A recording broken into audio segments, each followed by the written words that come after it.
April 17వ తేదీన జీవము గల దేవుని మాటలు. లూకాసు సువార్త 1వ అధ్యాయము 61వ వచనం నుంచి 66వ వచనం వరకు.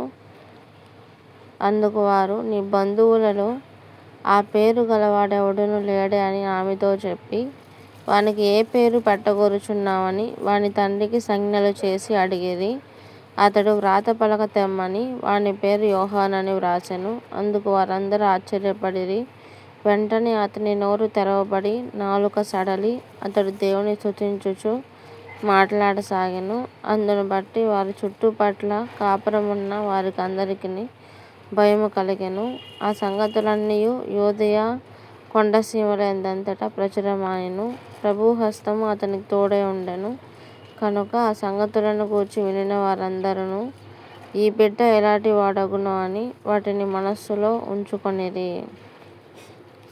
స్తోత్రం తండ్రి, పరిశుద్ధాత్మదేవ, స్తుతులు స్తోత్రాలు తండ్రి.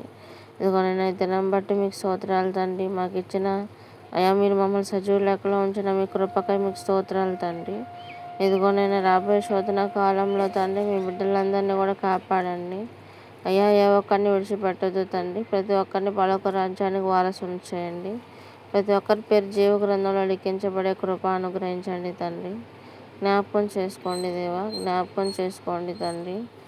అయ్యా, జ్ఞాపకం చేసుకోనమని నజరేయుడైన యేసుక్రీస్తు నామములో తండ్రి అడిగి వేడుకుంటున్నాం ప్రభా. Amen, amen, amen.